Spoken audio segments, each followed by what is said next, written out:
As fears of a potential Russian invasion into Ukraine grow, the tensions are also being felt across the border in Poland, where 2 million Ukrainians live. Nearly 5,000 American troops have now arrived in Poland, bolstering NATO forces in the region. It is an unsettling sight, an astonishing scene in a place that knows the perils of war. US troops with guns and gear on the ground in eastern Poland.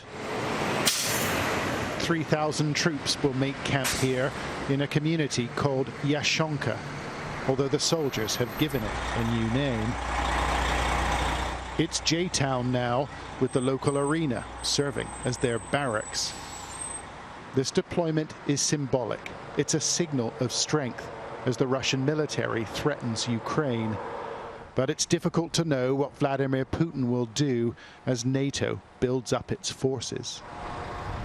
This sleepy regional airport has begun to resemble a sophisticated military encampment, and that constitutes a clear rejection of one of Moscow's key demands, that NATO pull its forces out of Eastern Europe. And it could exacerbate tensions with the Russians even further.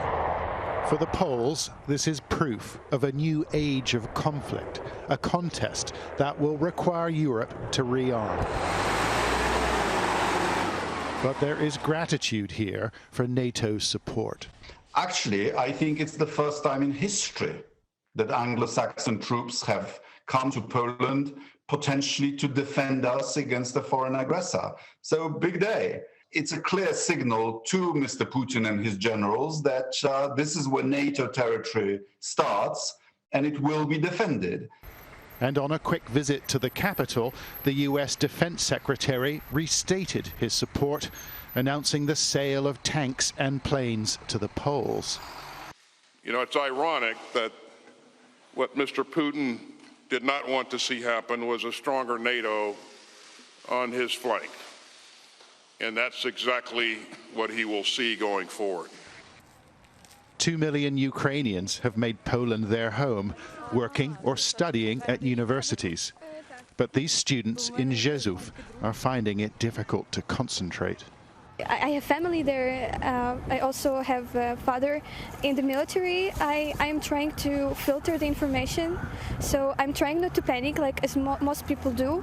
And there is a question every Ukrainian in Poland asks. What do they do if Russia invades? Personally, I would take my mom from Ukraine. I know that there are actually movements that say that they want to stay in Ukraine whatever would happen, but I will take my mom for sure to Poland. But this was upsetting for Yarina. She feels they have a duty to return. It's very bad. I'm so sorry. I didn't plan that. To be honest, like my first thought when I realized that something like this can happen it was like, I will go back home. Like, I don't know why. Like people are escaping. I want to go back. I don't know why. Like I know why, because I love my country. But the invasion of Ukraine seems unthinkable to some, but the Poles have begun to prepare. Refugees will be welcomed, and the military stands ready to defend. John Sparks, Sky News in Rzeszów.